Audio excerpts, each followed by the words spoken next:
اعوذ باللہ من الشیطان الرجیم بسم اللہ الرحمن الرحیم۔ حضرات و خواتین مسلمین، رات بھیگ چکی ہے۔ ایمرجنسی میں یہ چند معروضات پیش خدمت ہیں۔ ہمارے کچھ عزیز مرزا کی گرفت میں آئے ہوئے ہیں۔ مرزا جس کو ہم نے کافی سارے القابات دے رکھے ہیں، مگر آج ہماری کوشش ہوگی کہ مرزا کے بارے میں کوئی ایسی بات نہ کی جائے کہ ہمارا اصل جو مطمع نظر ہے وہ پردہ غیب میں چلا جائے۔ تو سب سے پہلے تو میں علامہ اقبال کے کچھ اشعار سے شروع کرتا ہوں کہ کبھی اے نوجوان مسلم تدبر بھی کیا تو نے، وہ کیا گردوں تھا جس کا ہے تو جس کا ہے ایک ٹوٹا ہوا تارا، وہ کیا گردوں تھا تو جس کا ہے ایک ٹوٹا ہوا تارا، تجھے اس قوم نے پالا ہے آغوش محبت میں، کچل ڈالا تھا جس نے پاؤں میں تاج سر دارا، تمدن آفریں خلاق آئین جہاں داری، وہ صحرائے عرب یعنی شتر بانوں کا گہوارہ۔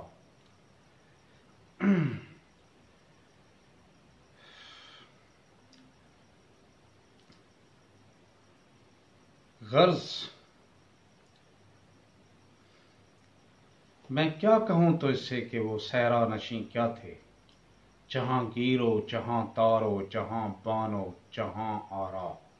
چند اشعار ہیں خطاب با نوجوانان مسلم علامہ اقبال۔ تو اس حوالے سے آج میں بھی علامہ اقبال کی تقلید میں نوجوانوں سے مخاطب ہوں۔ علامہ کے سامنے ہماری کیا بساط ہے، لیکن بہرحال پیغام پہنچانے کے لیے علامہ ہونا ضروری نہیں ہے۔ آج کا نوجوان بہت سارے مسائل میں الجھا ہوا ہے۔ کافی سارے لوگ تو الحاد کا شکار ہیں، ایتھیزم، اور بڑے شغل میں کہتے ہیں کہ بس جی ہمیں کیا دین سے لینا دینا، بس یہی زندگی ہے، یہی دنیا ہے، بابر عیش کوش کے عالم دوبارہ نیست، اسی میں عیاشی کر لو۔ اور یہ خصوصاً دیسی لبرل جو ہیں ان میں یہ ایتھیزم ہوتا ہے دنیاوی لگژریز، عیش و نشاط، مسرت، فانی دنیا کے چسکے مزے لینے کی خاطر یہ پھیلا ہے۔ یہ ایک علیحدہ ٹاپک ہے۔ دوسرے نمبر پہ پاکستان کا نوجوان جو ہے، اکثریت جو ہے ان لوگوں پہ مشتمل ہے جو ماشاء اللہ جنہیں جو بے حس ہیں، جو نہ دین کی طرف راغب ہیں اور نہ دنیا کی طرف راغب ہیں، خسرت دنیا والآخرہ کا مصداق بن چکے ہیں۔ دین و دنیا کے دھندوں سے انہیں کوئی سروکار نہیں ہے، محض فرج اور پتن کو سیٹسفائی کرنے میں لگے ہوئے ہیں۔ تیسرا ایک طبقہ ہے، ہمارا مقصد ہے مذہبی نوجوان جو ہیں، خصوصاً مدارس اسلامیہ میں جو پڑھتے ہیں، تو اس پہ بھی کافی ساری باتیں ہو سکتی ہیں۔ ان بیچاروں کا مسئلہ اور المیہ یہ ہے کہ انہیں پڑھایا تو بہت کچھ جاتا ہے، لیکن جدید دور کے تقاضوں کے ساتھ ہم آہنگ نہیں کیا جاتا انہیں۔ تو وہ موجودہ دور کے جو مسائل ہیں، جو فتنے ہیں، ان کو پوری طرح سمجھ نہیں پاتے، تو ان کا جواب کیسے دیں گے؟ مزید یہ کہ انہیں 8 سال لگائے جاتے ہیں علوم عالیہ، الف مد آ والا عالیہ، یعنی آلے اور ٹولز کے طور پر انہیں کچھ علوم پڑھائے جاتے ہیں، کسی حد تک لاجک، کسی حد تک فلسفہ، علم الکلام، فقہ، حدیث، تاکہ وہ قرآن کو یہ علوم تھے تاکہ قرآن کو سمجھا جا سکے، لیکن افسوس یہ ہے کہ قرآن سمجھنے کے لیے یہ علوم پڑھائے جاتے ہیں لیکن قرآن نہیں پڑھایا جاتا۔ اگر کہیں پڑھایا بھی جاتا ہے مدارس میں، درس نظامی میں، تو بس تبرک کے طور پر کچھ صورتیں یا ایک آدھ پارہ تفسیر بیضاوی کے کچھ اوراق پڑھا دیے جاتے ہیں۔ تو چوتھا طبقہ نوجوانوں کا وہ ہے جنہیں دین کے ساتھ رغبت تو ہے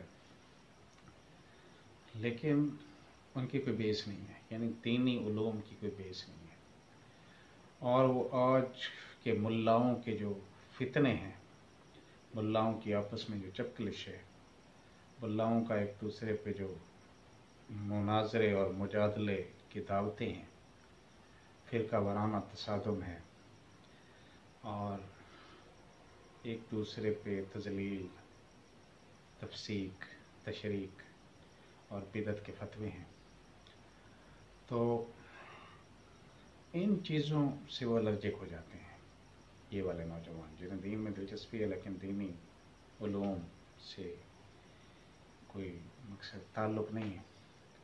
تو پھر مرزا محمد علی انجینئر جیسے دجال اپنی انجینئرنگ سے ایک ریلیجیس انجینئرنگ کر کے کچھ خوشنما نعرے ان کے سامنے رکھ دیتے ہیں کہ ہم علمی کتابی ہیں اور ہم نے بابوں کو اور وہابیوں کو ایک طرف رکھ کے کتابوں سے دین حاصل کیا ہے۔ تو ایک ستی الذہن جو نوجوان ہوتا ہے وہ مرزا کے اس لارے میں آ جاتا ہے۔ حالانکہ مرزا بدبخت ایسا شخص ہے جو اعوذ باللہ من الشیطان الرجیم بسم اللہ الرحمن الرحیم الف لام میم ذالک الکتاب لا ریب فیہ ھدی للمتقین، یہ جو کتاب ہے اللہ نے صرف قرآن مقدس کے لا ریب ہونے کا ذمہ لیا ہے کہ یہ ایسی کتاب ہے کہ جس میں شک و شبہ کی گنجائش تک نہیں ہے۔ مرزا کو یہ کتاب نہیں آتی، کئی ویڈیوز پڑی ہوئی ہیں یوٹیوب پہ، آپ سرچ کر کے دیکھ سکتے ہیں، لوگوں نے مرزا کو ننگا کیا ہے۔ مرزا کی جو مقصد ہے وہ تو اپنے تئیں تجوید کا مقصد عالم بنا پھرتا ہے، لیکن وہ اس کا تلفظ ہی ٹھیک نہیں ہے، تجوید تو خیر علیحدہ چیز ہو گئی، تو قرأت ٹھیک نہیں ہے، عربی اس کی اتنی فارغ ہے کہ عام یعنی جو الفاظ ہوتے ہیں وہ جیسے جو لوگ قرآن مقدس کی آیات کو دیکھ کے قریب قریب پہنچ جاتے ہیں، وہ ان آیات کو ایک تو غلط پڑھ رہا ہوتا ہے، دوسرا ان کا ترجمہ غلط کر رہا ہوتا ہے، لیکن کیونکہ اس کو ایک کمک پہنچ رہی ہے، پورا ایک فتنہ ہے جس کی مقصد سپورٹ بھی ہو رہی ہے، اور وہ اس کی جس ویڈیو پہ ہم ڈسکشن کرنے لگے ہیں تو اس پہ اس نے کہا ہے کہ ہمارا 2 سال پہلے کی ویڈیو ہے کہ ہمارا 1 لاکھ روپیہ تو لگ جاتا ہے، یہ خطوط ڈاک پہ لگ جاتا ہے، اللہ دے رہا ہے، لوگ تعاون کر رہے ہیں، یہ ہے وہ ہے، خود اندازہ لگا لیں۔ کتابیں اس نے خریدی ہوئی ہیں، ربط یابس جمع کیا ہوا ہے، اور اس کے یعنی فوٹو سکرین پہ دکھا کے نوجوانوں کو لبھاتا ہے، اور نوجوان بیچارے جو ہے اس کے ان ہتھ کنڈوں میں یا کہہ لیں کہ چرب زبانی میں آ جاتے ہیں، تو وہ ایک ایجنڈے پہ کام کر رہا ہے۔ تو اب ہم مرزا کو چند منٹ کے لیے روکتے ہیں، ہم ایک اپنا جو ہے ایک تقدیم اور مقدمہ قائم کرتے ہیں تاکہ بات آسانی سے سمجھ آئے۔ تو پہلے نمبر پہ تو آپ یہ ذہن میں رکھ لیں کہ انبیاء جو ہیں، انبیاء کرام، انبیاء سے پہلے آپ ذرا دیکھیں کہ ابلیس جو ہے اس نے اللہ تعالیٰ کو ایک چیلنج دیا تھا کہ جس آدم کی خاطر اے اللہ تو نے مجھے خسیس اور ہلکا بنایا ہے، لانتی بنایا ہے، تو مجھے مہلت دے، فانظرنی الی یوم یبعثون، قیامت تک مجھے مہلت دے، میں دیکھتا ہوں کہ یہ بشر جو ہے، انسان جو ہے، کس طرح تیرا وفادار رہتا ہے۔ بارکاہ اللہ تعالیٰ نے اسے مہلت دی، اور اللہ تعالیٰ نے یہ بھی فرمایا کہ ان عبادی لیس لک علیہم بسلطان، میرے جو مخلص بندے ہوں گے نا، ان پہ مرزا ابلیس، ان پہ تیرا وار نہیں چلے گا۔ تو کشمکش آدم و ابلیس سے جاری ہے۔ اب ہم ساری کشمکش جو ہے اس کے چیدہ چیدہ قرآن مقدس میں واقعات بیان ہوئے ہیں، شیطان کی جو سٹرگل ہے، ہم ایک تو پہلو آپ کے سامنے لاتے ہیں۔ لیکن شیطان، ابلیس، عزازیل اس لیے راندہ درگاہ الہیہ بنا کہ اس نے کہا کہ انا خیر منہ، اللہ آپ آدم علیہ السلام کو مجھ پہ پریفرنس دے رہے ہیں، یہ کوئی انصاف تو نہیں ہے، میرا حق بنتا ہے خلافت کا، تو برتری کا، تیرا نمائندہ ہونے کا، میں بڑا عابد ہوں، زاہد ہوں، متقی ہوں، پرہیزگار ہوں، مختلف روایتیں آپ سنتے رہتے ہیں کہ بڑے سجدے کیے تھے اس نے، تو ایک یعنی حسد کی آگ میں بھسم ہو کے وہ خدا کا باغی بن بیٹھا۔ تو چلتے چلتے ایک قوم آئی ہے یہود، انہوں نے بھی اپنی مقصد ہے، اللہ تعالیٰ نے فرمایا تھا کہ انی فضلتکم علی العالمین، اے بنی اسرائیل، اے یہودیوں، میں نے تمہیں تمام جو انسانیت ہے، عالمین ہے، ان پہ فضیلت دی ہے۔ تو اپنی اس فضیلت کے تکبر اور گھمنڈ میں انہوں نے پیغام الہی کو پس پش ڈالا، اور ہیلے بہانے مختلف، سورۃ بقرہ جو ہے بڑی بڑی ہے، اور موسیٰ علیہ السلام کا تذکرہ قرآن مقدس میں سب سے زیادہ آیا ہے انبیاء میں سے۔ تو یہودیوں کے ہیلے، مکاریاں، شطاریاں، مفاسد، مقائد آشکارا کر دیے گئے ہیں۔ کبھی تو وہ ریسزم پہ آ جاتے تھے کہ ہم مقصد ہے ابھی تک ہیں کہ ہم سپیریئر نیشنز، بنی اسرائیل اور سن آف اسرائیل، یعقوب کے بیٹے ہیں، تو ہم سپیریئر ہیں۔ آخری پیغام اور آخری پیغمبر کے منکر بن گئے کہ یہ ہماری شاخ سے نہیں ہے، یہ بنی اسماعیل سے ہیں، لہٰذا ہم نہیں مانتے۔ کوئی شیطان والا حسد کہ یہ انفیریئر ہیں، بادہ نشین ہیں، عرب کے صحرا نشین ہیں، تو ہم تو بڑے سویلائزڈ اور نیچرل سلیکشن سے سامنے آئے ہوئے لوگ ہیں، تو یہ کیا ہوا؟ اللہ تعالیٰ نے ہمارے ساتھ نعوذ باللہ ناانصافی کی۔ تو ان کی نبی علیہ السلام کے بعد جو ہے ان کی جو یہودیوں کی جو ذریت خبیثہ تھی،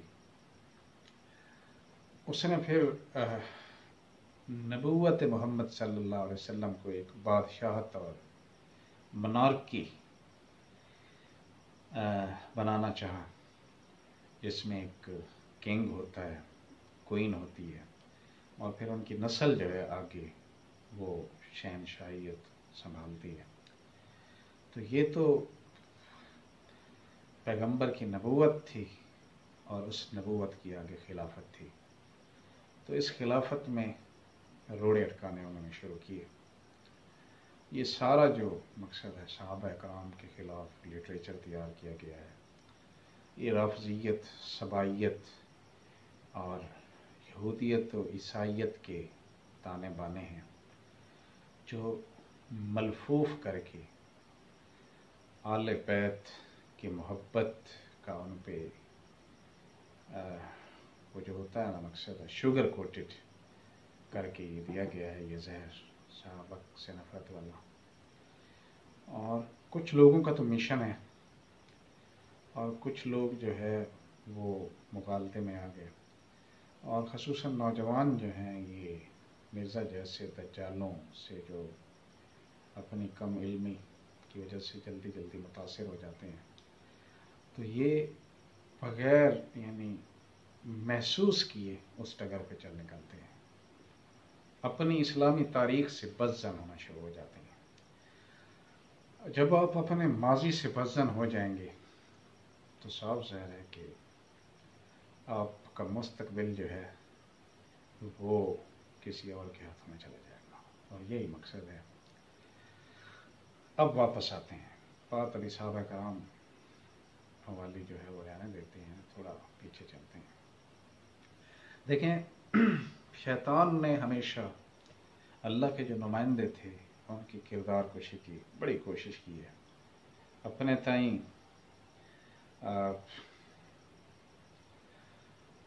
پیغمبروں کے کردار کو داغدار بنانے کی بڑی کوشش کی ہے۔ یہ جو یہودیوں اور عیسائیوں کے عہد نامے ہیں، عہد نامہ قدیم اور عہد نامہ جدید، اس میں پیغمبروں پہ کیچڑ اچھالا گیا ہے۔ 3 میں آپ کو نمونے دیتا ہوں مثال کے طور پر۔ تو لوط علیہ السلام کو آپ جانتے ہیں، ان کے پاس جب فرشتے آئے تھے بڑے خوبصورت نوجوانوں کی شکل میں، تو وہ جو قوم کے ہومو سیکسولسٹ تھے وہ چڑھ دوڑے اور مہمانوں پہ حملہ آور ہونے کی کوشش، مہمانوں کو حضرت سے کھینچنے لگے۔ تو داؤد علیہ السلام نے فرمایا تھا کہ ہؤلاء بناتی ہن اطہر لکم فاتقوا اللہ ولا تخزون فی ضیفی الیس منکم رجل رشید، کہ یہ میری بیٹیاں ہیں، یہ پاکیزہ ہیں، پاک ہیں، یعنی یہ جو قوم کی بیٹیاں ہیں، امت کی بیٹیاں ہیں، نام مرادو یہ اللہ نے تمہارے لیے بنائی ہیں، ان سے نکاح کرو اور اپنی شہوت رانی جو ہے اس کو اپنی ہی جنس پہ مت آزماؤ۔ تو یہ قرآن مقدس نے الفاظ نقل کیے ہیں۔ اب شیطان نے انہی الفاظ کو، قرآن کے الفاظ کو مختلف جو حرامی تھے ان کے پلے پٹوا دیا کہ دیکھو پیغمبر ہے اور اپنی بیٹیاں پیش کر رہا ہے، نعوذ باللہ۔ اس قسم کی بے غیرتیاں، اور پچھلے جو مقصد ہے کتابیں ہیں ان کی یہودیوں اور عیسائیوں کی، ان میں لکھا ہوا ہے کہ نعوذ باللہ حضرت لوط علیہ السلام نے شراب پی کر اپنی بیٹیوں سے زنا کیا تھا۔ تو اب مرزا کے ہتھے یہ لگ جائے تو مرزا کہے گا لکھا ہوا ہے، کتابی باتیں ہیں، میں کوئی گھر سے تو بیان نہیں کر رہا، اور مرزا یہ بکواس کرے گا، ایک وقت آئے گا کھل کے آئے گا یہ سامنے اسلام کے خلاف، ابھی تو تقیہ کے پردے میں چھپا بیٹھا ہے یہ۔ تو یہ پیغمبر کی بات ہو گئی ایک۔ اب آپ دیکھیں کہ حضرت داؤد علیہ السلام ہیں، مشہور پیغمبر ہیں، بنی اسرائیل کے نبی بادشاہ ہیں۔ تو ان کے حوالے سے یہ جو مقصد ہے عہد نامہ عتیق اور عہد نامہ جدید، اولڈ ٹیسٹامنٹ اور نیو ٹیسٹامنٹ جو ہے ان کتابوں میں لکھا ہوا ہے کہ ان کا سپہ سالار تھا اوریا۔ تو حضرت کی 99 بیویاں تھیں، لیکن وہ اوریا کی جو بیوی تھی سپہ سالار کی پسند آ گئی، تو اسے بہانے سے انہوں نے جنگ پہ بھیج دیا، انہیں کوئی سپاہی مقرر کر دیے کہ اوریا کو مار دینا ہے تاکہ میں اس کی بیوی کو اپنے حرم میں لے لوں، اور اسی قسم کے بکواسات۔ اور ہماری یعنی جو مسلم تاریخ ہے اور تفسیر ہے اس میں بھی یہ چیزیں آ گئی ہیں، وہی یہودیوں کی کارستانی۔ اور ان کے جو بیٹے ہیں حضرت سلیمان علیہ السلام، تو ان کو تو یہودی اور عیسائی جو ہے نبی سمجھتے نہیں ہیں، بلکہ کنگز، سلاطین ان کا ایک وہ کتاب ہے، انہی عہد ناموں میں ان کو ایک بادشاہ باور کراتے ہیں وہ، اور انہوں نے لکھا ہوا ہے اپنی کتابوں میں کہ سلیمان علیہ السلام نے پورا جو ہے نا ایک انڈسٹری بنائی ہوئی تھی جادو سکھانے کی. تو جادو تو ہے کفر. تو اللہ تعالیٰ نے صفائی دی کہ وما کفر سلیمان ولکن الشیاطین کفروا یعلمون الناس السحر، کہ میرے پیغمبر نے جادو یا کفر نہیں کیا. تو اسی طرح عیسیٰ علیہ السلام نے، تو عیسیٰ علیہ السلام کے حوالے سے لکھا ہوا ہے ان کی کتابوں میں، یہودیوں اور عیسائیوں کی کتابوں میں، کہ وہ اپنی والدہ کے ساتھ بڑے مقصد گستاخ تھے، نعوذ باللہ. اور قرآن مقدس نے حضرت عیسیٰ علیہ السلام کی صفائی دی ہے سورۃ مریم میں. وہ برًا بوالدتی ولم یجعلنی جبارا شقیا، کہ میں اپنی والدہ کا تابع دار ہوں اور اللہ نے مجھے تنگ دل، سخت، درشت خو نہیں بنایا. تو اس طرح کے جو سلسلے ہیں، مقصد ہے کہ انبیاء پہ انہوں نے کیچڑ اچھالے اور انبیاء کی سیرتوں کو داغدار کرنے کی کوشش کی. اللہ نے اپنا آخری رسول بھیج کر صدق المرسلین، پیغمبروں کے تصدیقیں کروا دی. پیغمبروں پہ انہوں نے، ابلیس کی ذریت نے جو الزامات، تومارات، بہتانات اور غلیظات بکے تھے، مغلظات، ان کا صفایا کر دیا. اب آتے ہیں نبی علیہ السلام کی زندگی پہ. دیکھیں یہ جو کتابوں کی باتیں ہو رہی ہیں، تو آپ کو میں بتاؤں کہ ایک شخص گزرا ہے، William Muir, MUIR، William Muir. تو یہ کوئی 1819 میں پیدا ہوا ہے اور 1905 میں فوت ہوا ہے. یہ مستشرق تھا. مستشرق اسے کہتے ہیں جو اسلام کا یا مشرق کا علم حاصل کرے. ایک وقت تھا کہ جب لوگ جو ہے یورپ کے لوگ، مغرب کے لوگ مشرق کا علم حاصل کرتے تھے، خصوصاً اسلام کا. مستشرق انہیں کہا جاتا ہے. تو وہ بھی مرزے کی طرح پھر بڑے بڑے گزرے ہیں. گولڈ زہر ان میں سے ایک ہے، اس نے بڑا زہر افشانی کی ہے اسلام کے خلاف. تو ان کا مقصد اور ماٹو ہی یہی تھا کہ اسلام کے خلاف کچھ تیار کیا جائے، کلچر. اس طرح مرزا تیار کر رہا ہے. تو اس نے لائف آف محمد لکھی تھی. اس کی وہ PDF میں دستیاب ہے نیٹ پہ. تو بڑی ضخیم کتاب ہے، بہت کافی 3 ایک میرے خیال میں جلدیں ہیں. اس میں اس نے سارا بیسڈ آن اوریجنل سورسز. اس نے کہا کہ میں نے یہ اوریجنل سورسز جو ہیں، خصوصاً سیرت ابن اسحاق، وہاں سے میں نے یہ مرتب کی ہے. اگر آپ وہ کتاب پڑھ لیں تو حضرت معاویہ کو آپ بھول جائیں گے. پھر جو اعتراضات مرزا کر رہا ہے حضرت معاویہ پہ یا دوسرے صحابہ کرام پہ، تو اس ولیم موئر کی کتاب پڑھنے کے بعد اگر آپ صرف کتابی بننا چاہتے ہیں اور تنقیح آپ میں نہیں ہے، آپ میں قرآن مقدس والی وہ جو علم کی چھتری ہے وہ آپ کو میسر نہیں ہے، تو پھر آپ یہی باتیں نبی علیہ السلام کے حوالے سے بھی کرنے لگیں گے. سر سید نے اس کا جواب دیا تھا. سر سید پہ کافی اعتراضات ہوتے ہیں اور جینون ہوتے ہیں، لیکن اس کا یہ کام بڑا زبردست تھا. اس نے اپنی ساری جائیداد لٹا دی تھی، بیچ دی تھی، انگلستان کا سفر کیا تھا، کتابیں جمع کی تھیں اور جواب دیا تھا. خطبات احمدیہ نامی کتاب میں. سر سید 1818 میں پیدا ہوئے تھے اور غالباً 1897 میں فوت ہو گئے. یہ ہم اثر تھے ولیم مور کے. ولیم مور جو ہے یہ ہندوستان میں، یعنی غالباً یہ جو ہمارا مقصد صوبے ہیں KP کے اور اس قسم کے کچھ اور صوبے انہوں نے پراونسز بنائے ہوئے تھے، نارتھ ویسٹ.